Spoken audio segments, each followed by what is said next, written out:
Hey there, Knicks fans. How you doing?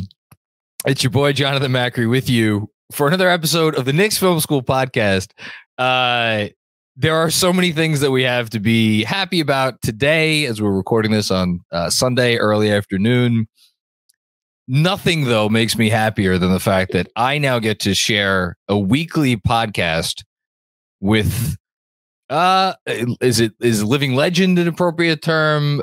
Minor celebrity, inspiration for young men everywhere looking to get their game on. Jeremy Cohen, how you feeling since you've been thrust into the spotlight? Are you the same Jeremy Cohen, or should I start addressing you as like something else? Do you have like a cool nickname now? J-Dog is how you can refer to me moving forward. It's my alter ego, of course. Yeah, actually, since then, I got since it happened, I was actually signed by CAA, and now they rep me. So that's my. They rep podcasters. Agent. They do indeed. Well, look no further than right here. So they liked what they saw, and they decided to do something about it. Does everybody know what they saw, Jeremy? I was about to say, for anybody who doesn't know what we're talking about, I mean, first, get out from under the rock you're living in if you don't know. That's a shame. But Jeremy made it onto the...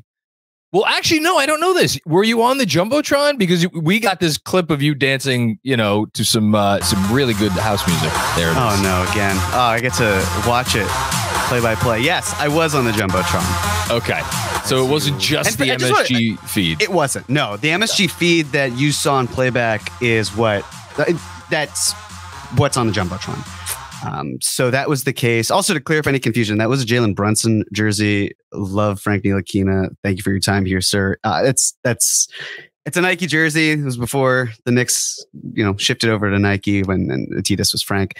So yeah, it was a camera guy came up. This was a last second kind of splurge. I was like, you know what? Let's go get good seats to a really shitty game. And it turned out to not be that. It was very stressful. I thought it was going to be super easy, and it was not.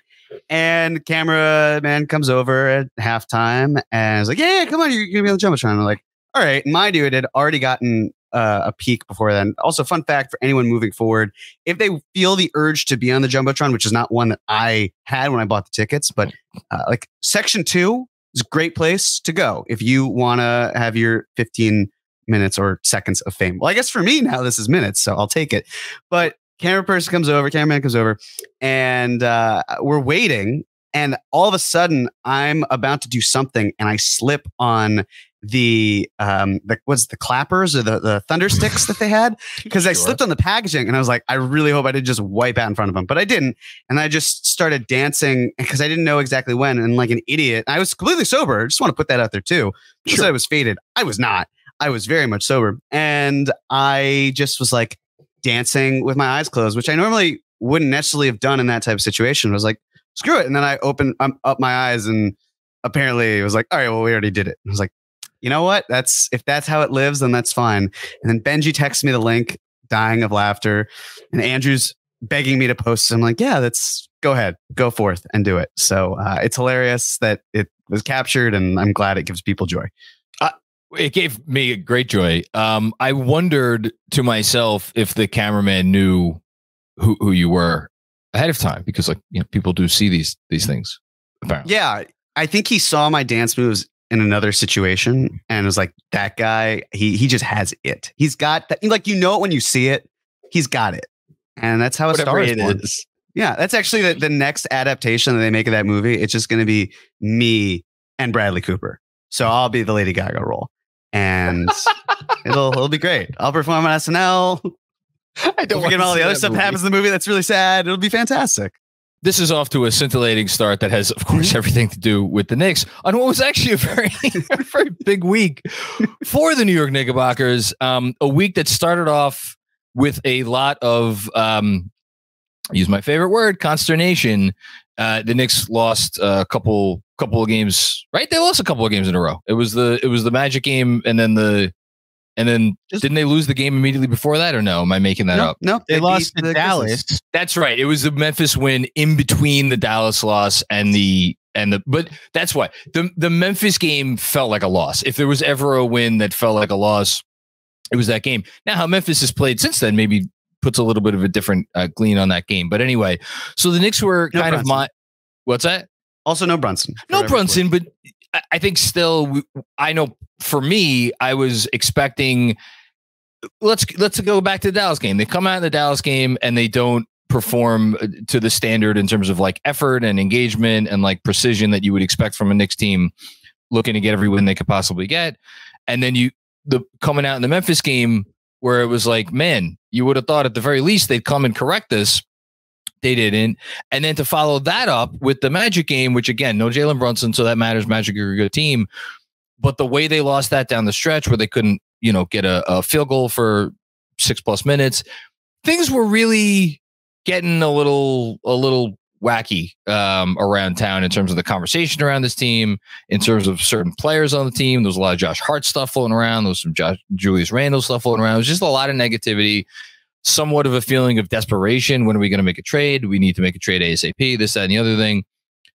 And it's very funny what 3 games can do. Now, as you just mentioned, not all of those 3 games were pretty. The Wizards game, which by all accounts should have been a walkover, was not. It was a 4-point win that like included some tomfoolery down the stretch, which I still don't really know what to make of.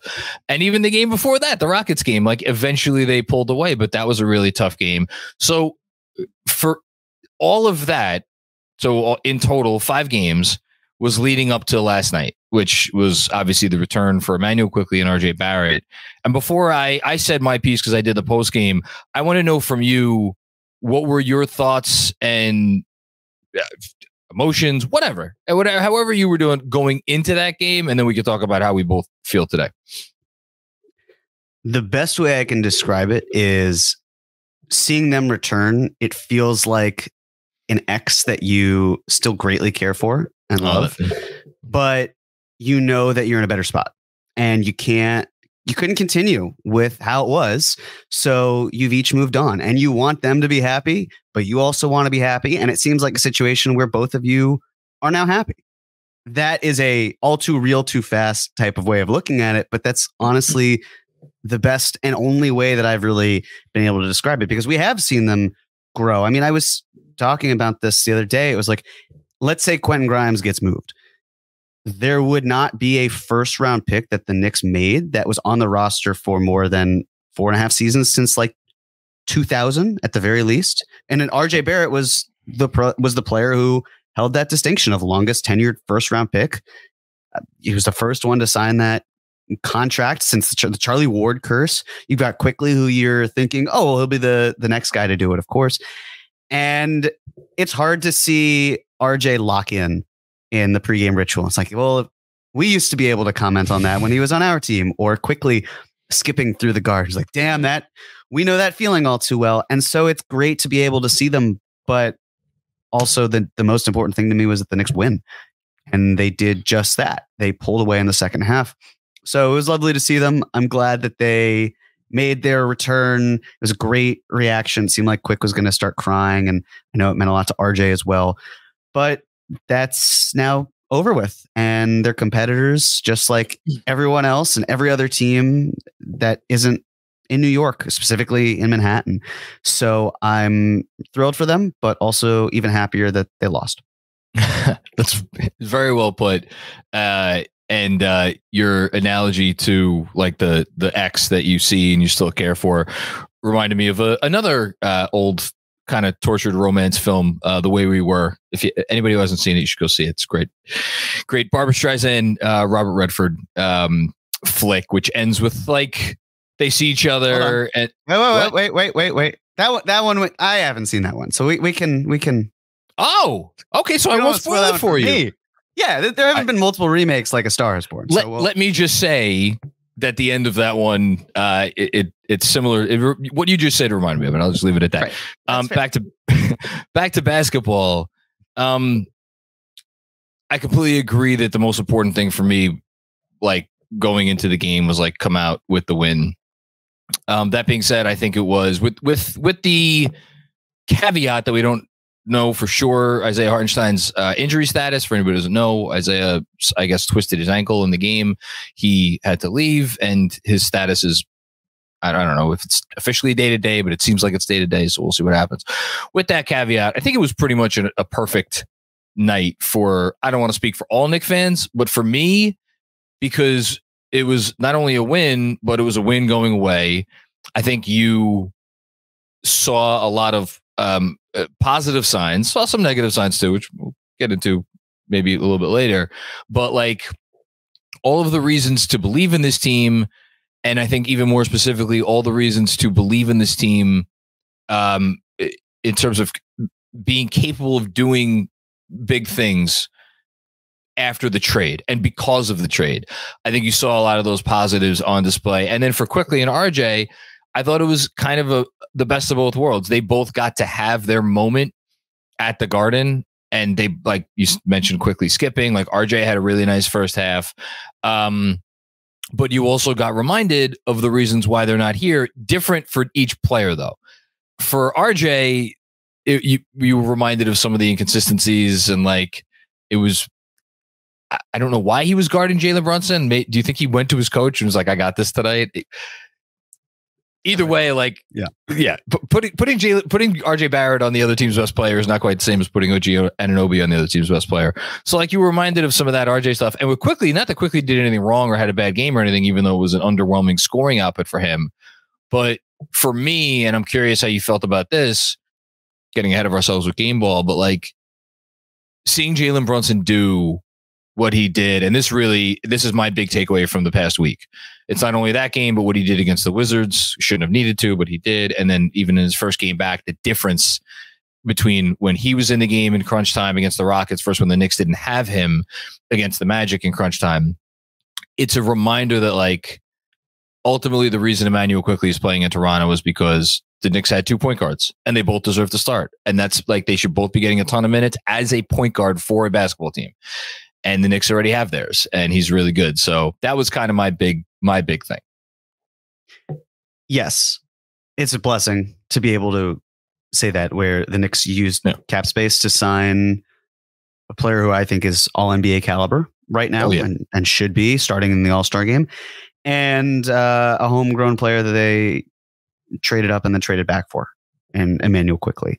Yeah. And again, we've talked about it at length, where it's just teams don't traditionally play or pay rather both guards 2 at a time, big salaries of $18 million more. And that's exactly what Emmanuel Quickley deserves. He deserves more. He deserves even more than 18, but just from that threshold, if we're looking at it. And I think the writing was always going to be on the wall for Quick. Even if he had stayed here, I would imagine that there would have been a sign and trade that could have helped make up the salary. I think there's, again, as someone who's always really been big on OG Anunoby, happy he's here. Don't see a way that could have coexisted with RJ and Randall. It just would have been difficult to have that go around. You think about, okay, well, what if it were Quickley were here and RJ and protected picks were sent to Toronto instead? And then you don't have to go what point guard are the Knicks having to look for this deadline, because they would already have one, and his name's Emmanuel Quickley, and a sore spot being the bench would be resolved because you'd have someone who was too good to be on the bench, but happened to be there because Jalen Brunson was directly ahead of him, and Dante DiVincenzo plays more off ball. And that's just simply what Tom Thibodeau likes and focuses on to start halves. So it's frustrating. As long as you get to the destination, it's all about the journey then. And this journey has been a little bit rockier than I think the ideal one is, but also what journey that the Knicks have made has never not been rocky. That's just the way life is. That's the way basketball is. It's never going to go exactly the way you want it to, but you hope to get to the end result nevertheless. So I would still love to have the opportunity to be watching Emmanuel Quickley in the Garden with OG Anunoby, but it's hard to envision a long-term future with Quickley here and Brunson and all these other guys, and needed to be paid, and getting above the first apron and the rules that change with the salary, especially the star, like all these factors that just complicated it so much more. And yet it still would have been lovely to have him here. But Brunson being all NBA and Quickley not being able to thrive long term, that's okay. I got that question a bunch. Like several different times from newsletter subscribers this week. Like, you telling me there wasn't a way to do RJ and picks.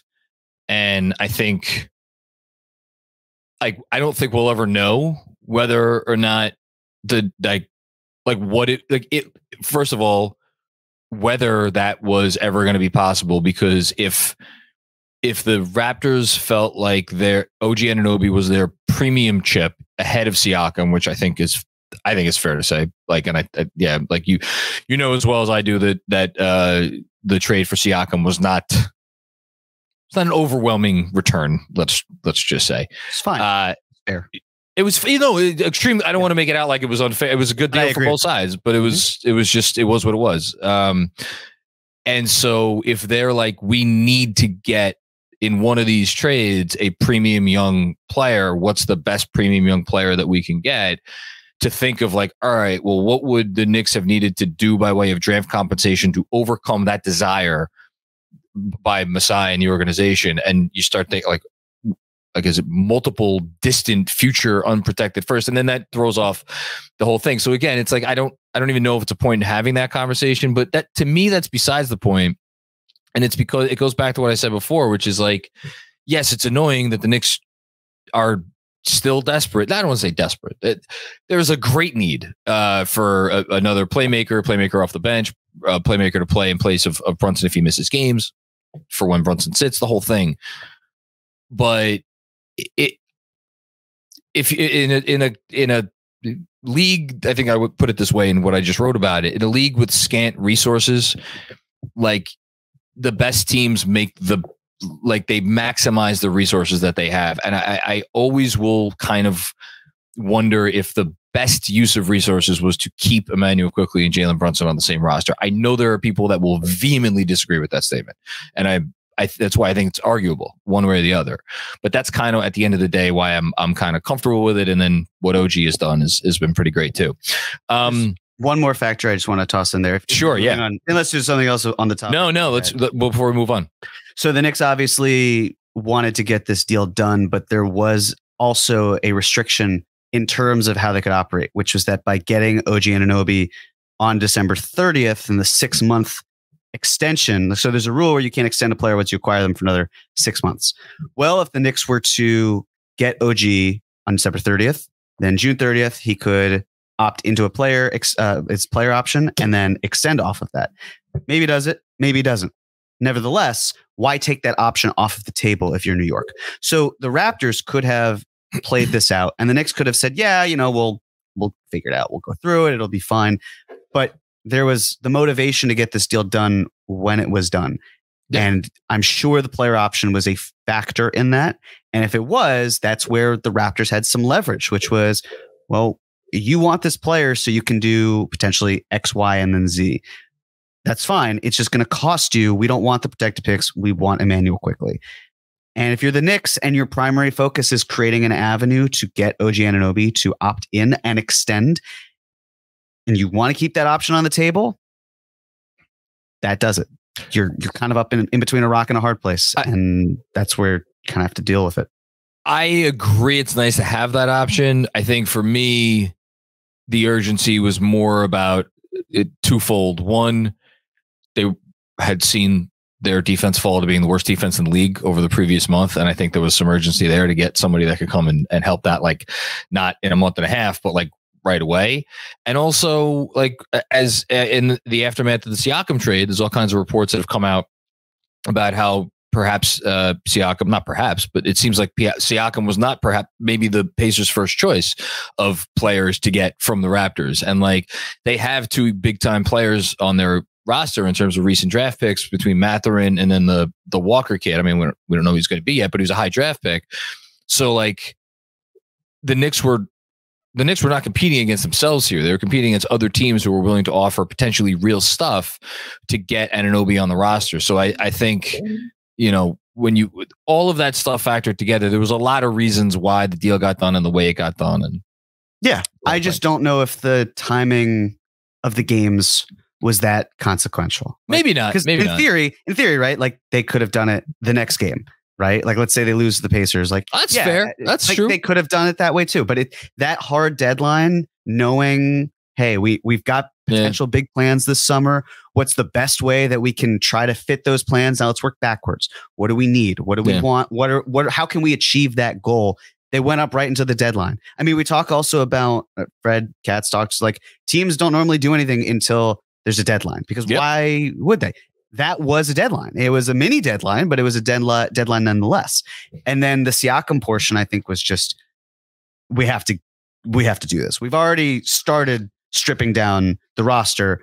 It makes no sense to wait until February if we can get the best package we can get right now. And it seemed like the Kings backed off. So it was really the Pacers' opportunity to lose. And so I think what you're saying was more applicable to the Siakam situation than it might have been to the OG situation. That's true. Yeah, no, I think that's fair. Speaking of the Raptors, there's a player on their roster who may also be on the move soon. We'll get to that, him in a bit.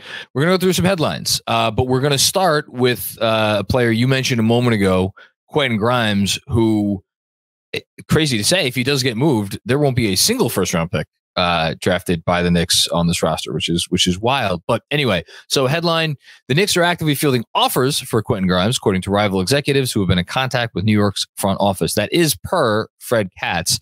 Why don't we there's 4 headlines here, so we'll just kind of go, rapid fire off of each one.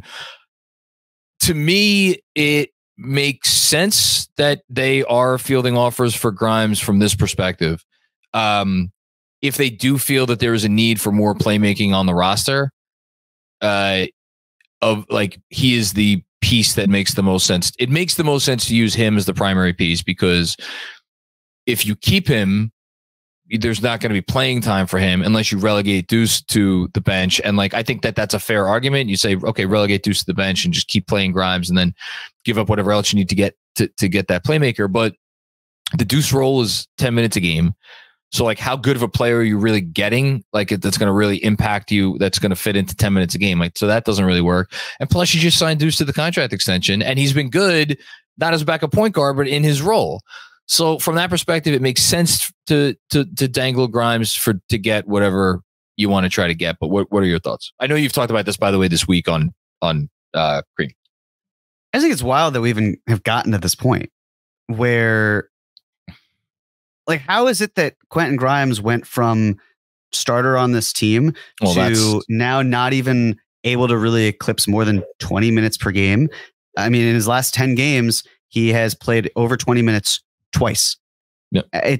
And I understand the Wizards game didn't hit a shot, played poorly offensively, but it just feels like we shouldn't even be in this situation where we're talking about moving a third-year player mid-season. It's one thing if you wanted to say, well, he's a really good young player or at least good young, whatever terminology you want to use, right? Very good defender. The offense doesn't do a whole lot, but he can hit open shots, which is super important. Hits corner threes, which we know the Knicks love in general.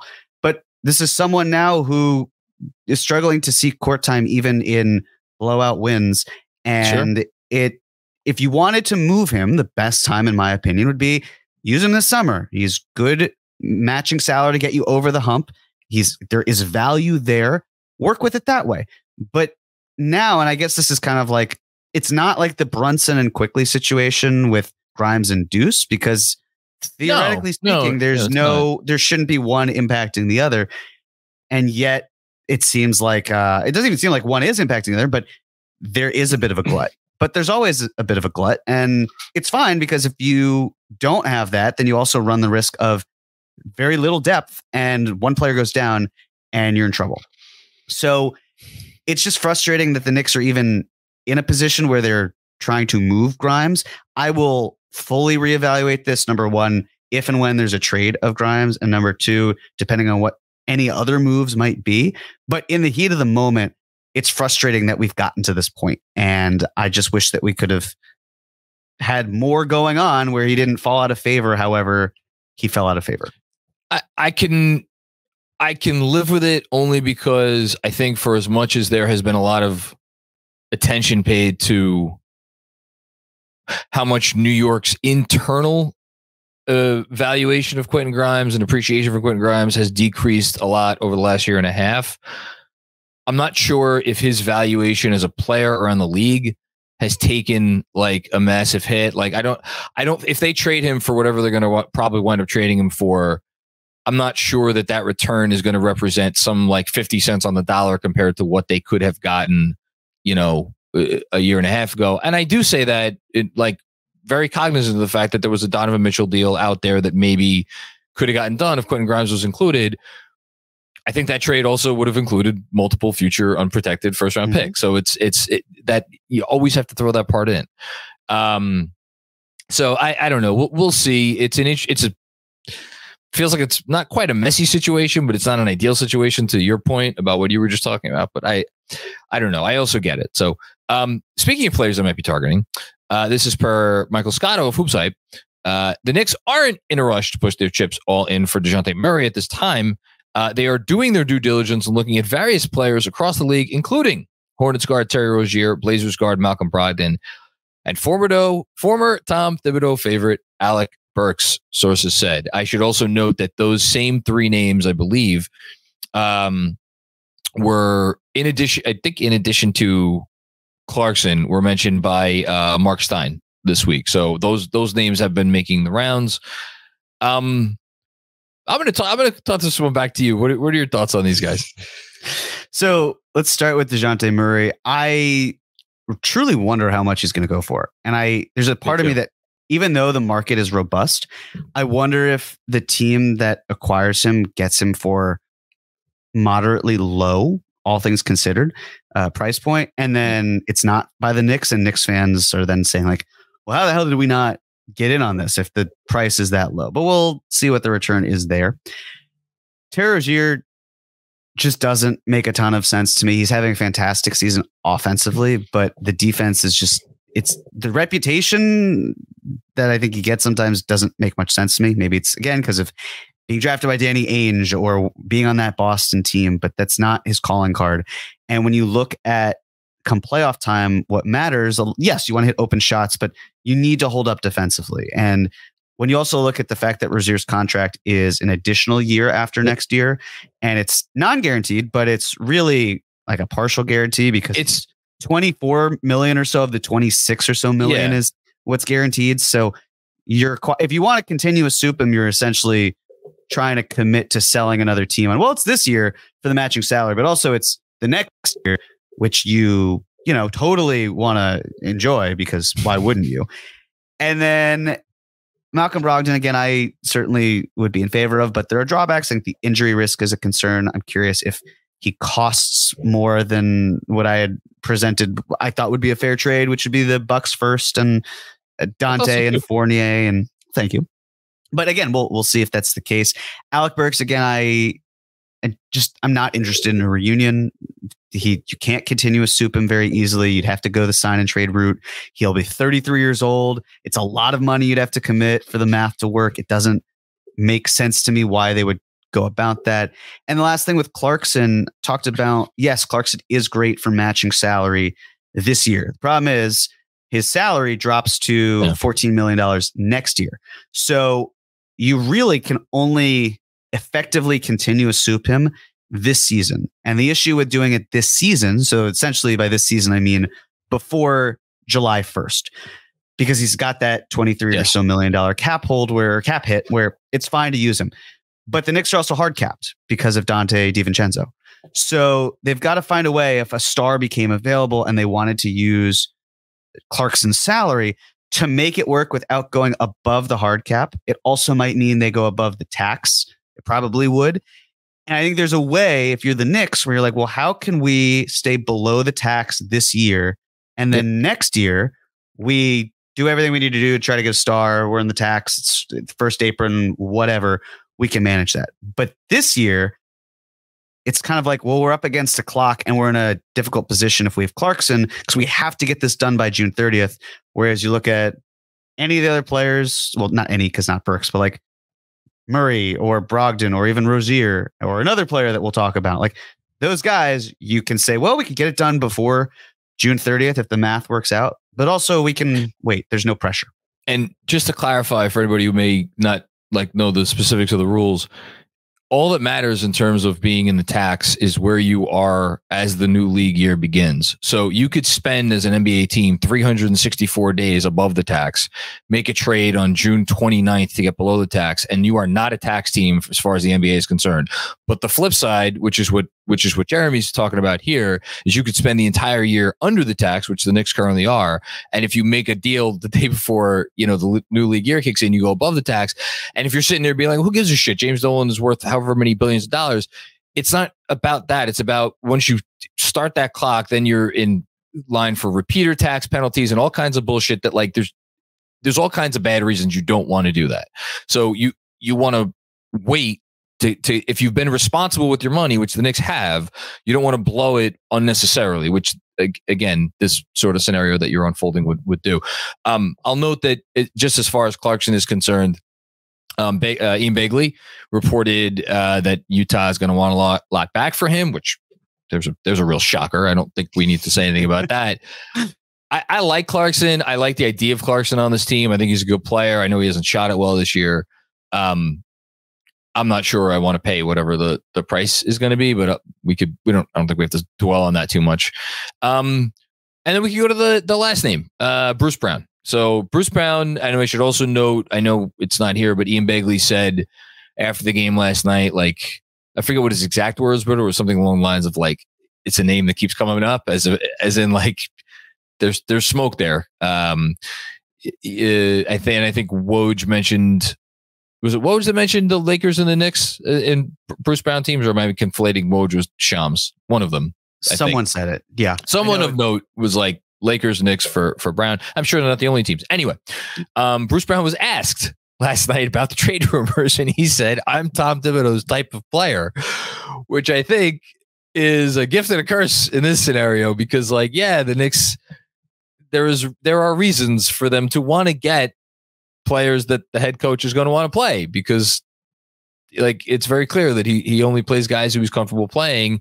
And if you get him enough of those guys, it'll mean theoretically that he will not overextend the ones that are currently on the roster. That's a good thing. The less good thing is his fit, I think, on this team. And I always think generally we maybe overanalyze fit concerns to some extent. And like at the end of the day, like it getting good basketball players is the most important thing. And yet, man, I said it, I think I put it this way last night, like how little spacing do you want on one roster? And Bruce Brown does a lot of great things. Spacing the floor is not really one of them, as shown by last night. Like, he shot it a bunch, didn't make a whole lot. Like, the Knicks let him shoot it. Like, they were happy to pack the paint. I don't know if I love the fit there. I also struggle with it a little bit. Contractually speaking, perfect. Great contract. Yeah. No notes whatsoever. Like, that is fantastic. That's exactly what you need if you're passing someone from another team onto your team short term and then trying to flip them for a star player. That's great.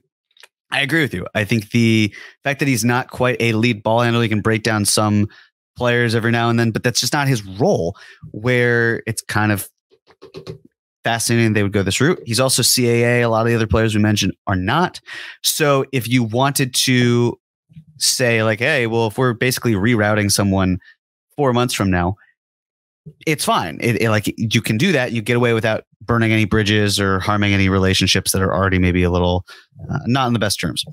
But even still, I wouldn't say Brown is my first choice for someone to be here this season with this team. Do I think that it would be disastrous? No, I think it would.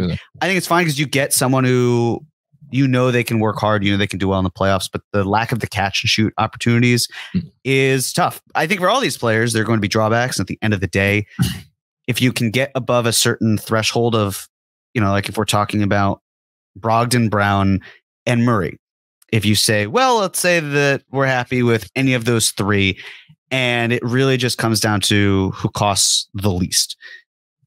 You're obviously getting different things. Like, that pretty much rules Murray out because Murray will cost more. Yeah. But then at least with Brogdon and Brown, you say, well, we could, the pros and cons with each of these, you can kind of live with one. We're not going to get that perfect player. And ideally that player is seeing 24, 26 minutes per game. That's exactly it. So it's a challenge because we want to focus on the short term, and the Knicks don't want to shoot themselves in the foot this season. It's a really good team. Keep pushing it, see where it goes. But the Knicks have always worked backwards on the larger prize and fitting it in there. So you could argue either of these players raises the floor, but not the ceiling. So it doesn't really matter. It does, but it's not, if it doesn't truly impact the long term, and if you're okay living with both of their shortcomings, wherever they may be in the short term, then you kind of just have to live with it. And I still would like someone who can run point better than Bruce Brown. He can do that a little bit. He did it for Denver last year. It's, I mean, this again, you're signing yourself up for essentially it. Like for the vast majority of here's the other thing. I don't know how you could stagger Hart and Brown. Like you're going to have overlap where both of those guys are on the floor at the same time with a non-shooting five. And I guess with Deuce, if Deuce stays in the rotation, maybe not. But either way, it's two perimeter players who teams don't respect on the floor at the same time. That's tough. There's another angle here, which is that the Knicks do, let's say, want Malcolm Brogdon, but they're getting some issues with price. And now I know Ian was saying, and Bagley was saying, hey, look, like there's not a whole lot of traction on the Brogdon front. Maybe.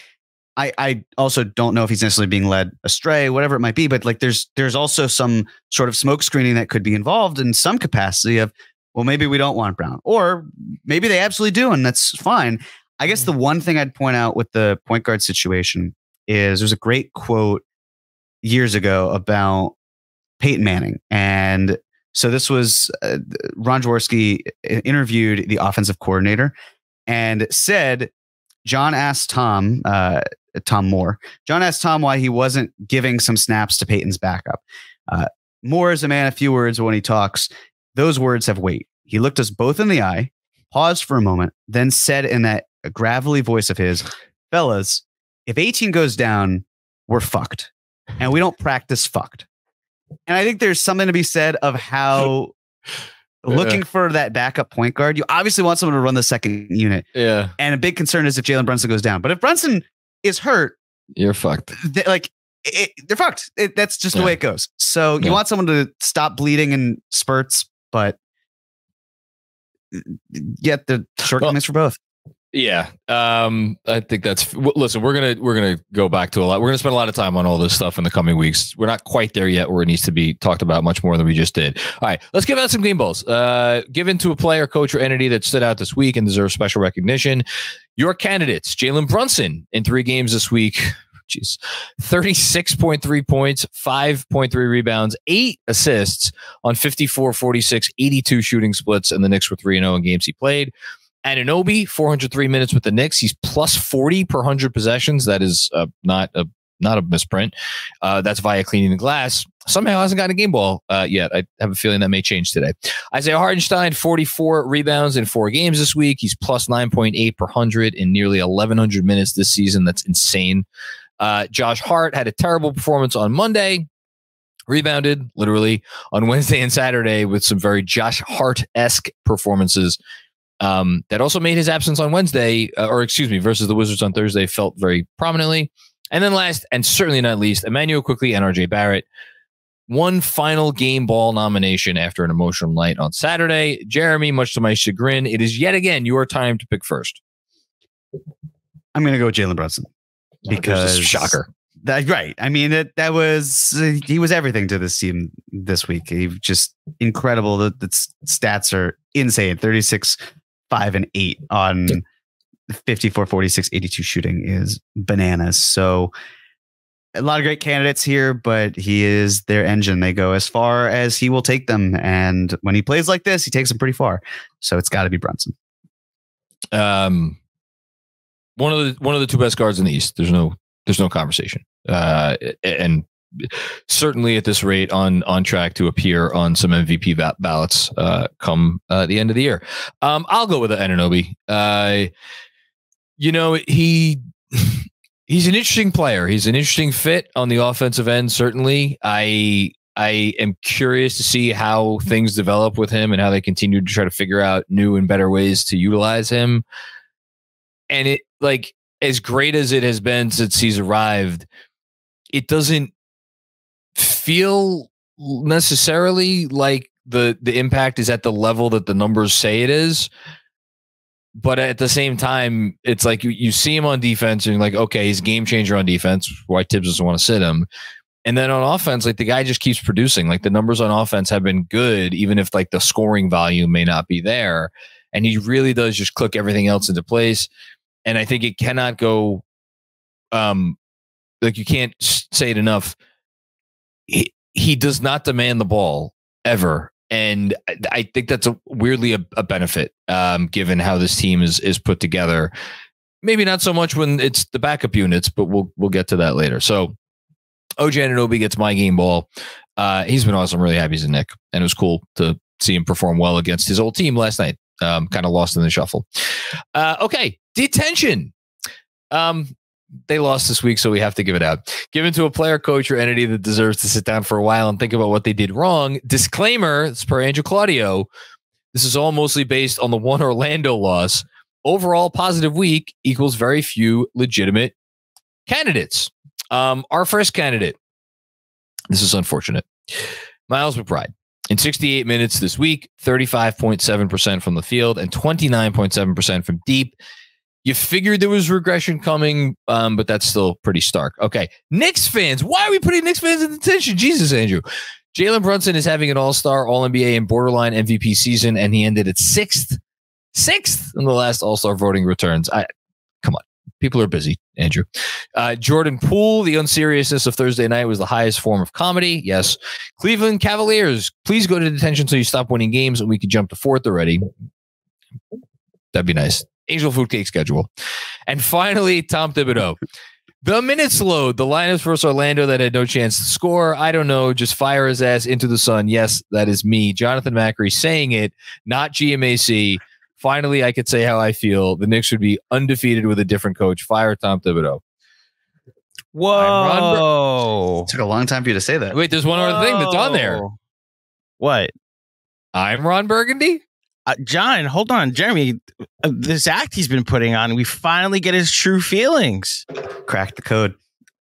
Man, all it took was one emotional night seeing what RJ and IQ did, and it was like what we could have had.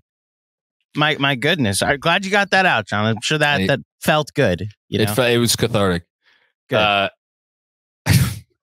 I go first. I don't want to give it to any of these candidates, but yeah, I'm going to do a mean thing. I'm going to give it to Deuce, just because easily the most frustrating moment of the Toronto Raptors game, without question, was the end of the third quarter, where there was one unexcusable turnover, which I thought was the most, and it looked like he just threw it to the wrong team.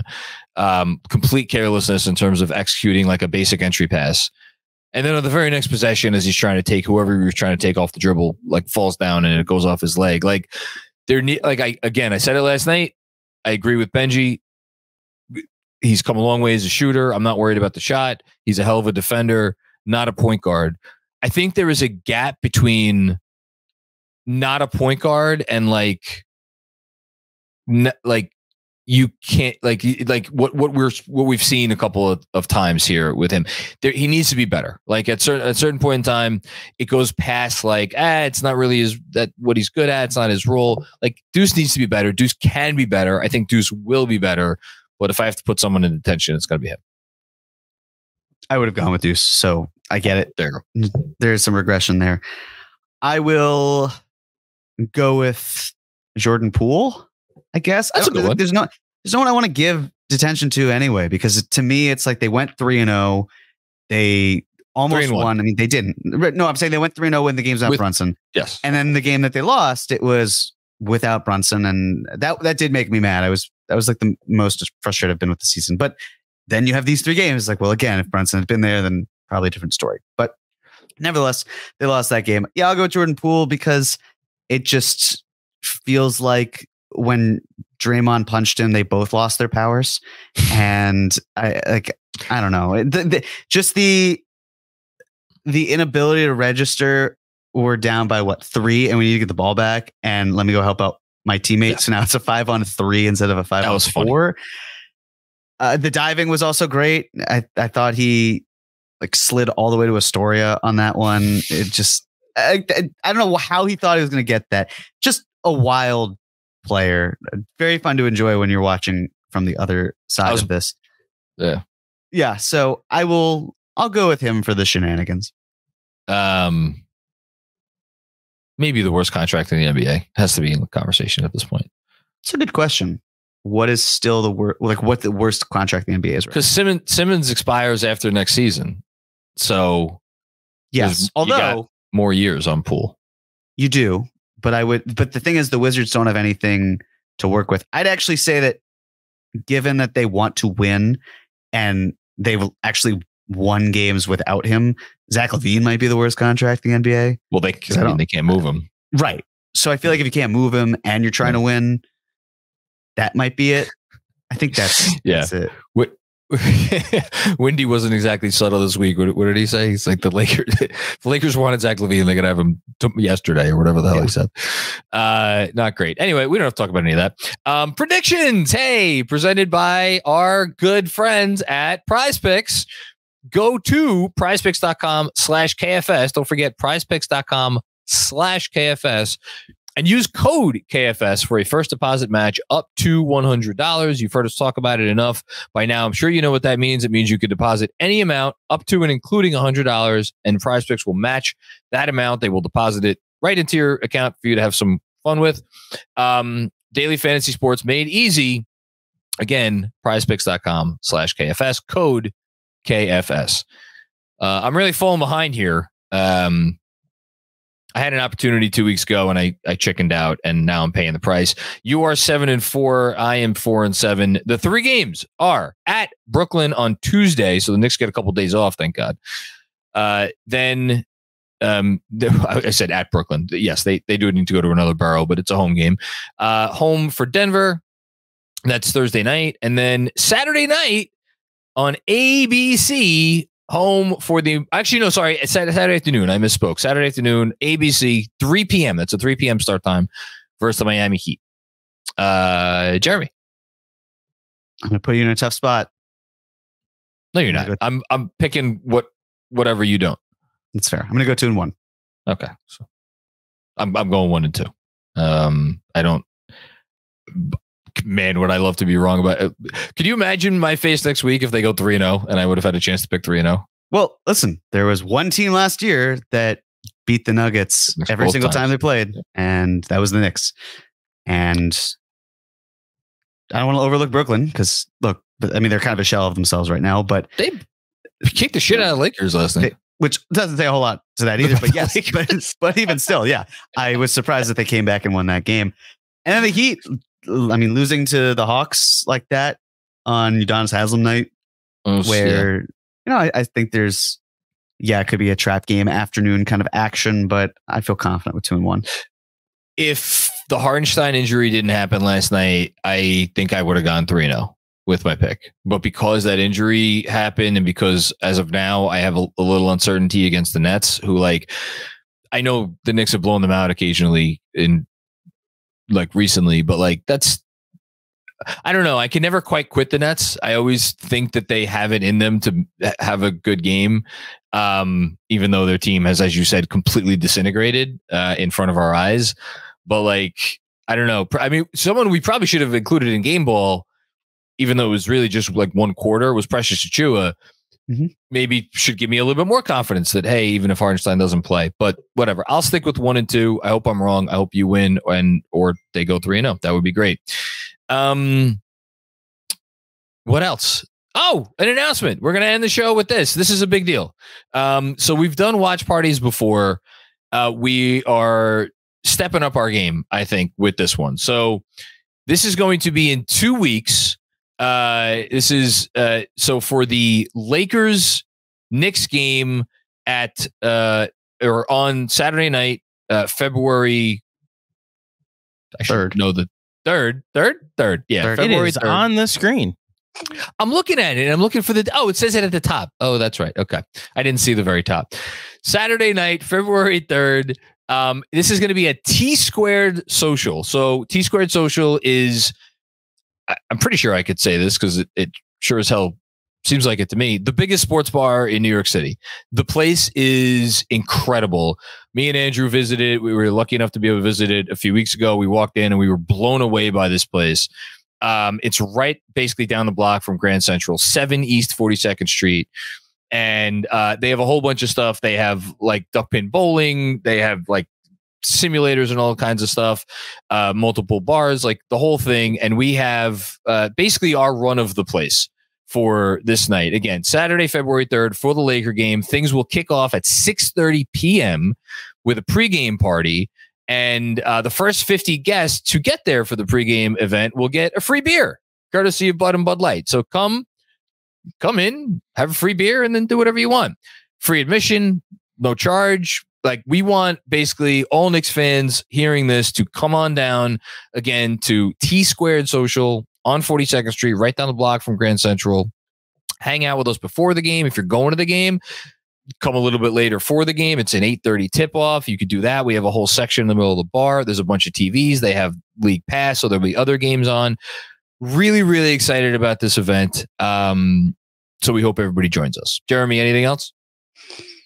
I think that's all for this event. I mean, yeah, this should be pretty exciting. And I guess I'll say one thing. We're working on a potential opportunity to do a KFS game at MSG, and we'll figure it out. You know, we'll see if it's an available option and go from there.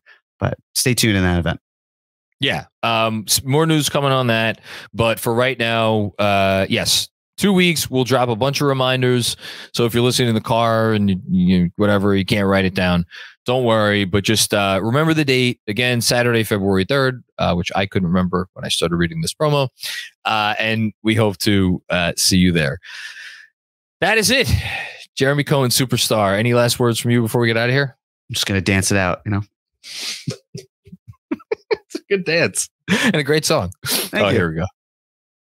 I love it. It's just so special. Thank you, Jeremy. Thank you, GMAC, for producing another outstanding episode. And thank you, fans everywhere, for making Knicks Film School what it is, which is your home for all things New York Knicks. We'll have all of the usual stuff coming up this week, pre-games, post-games, other interviews, and the whole thing. The vibes are good. Enjoy them. Enjoy the start of your week, and we will talk to you soon. Take care.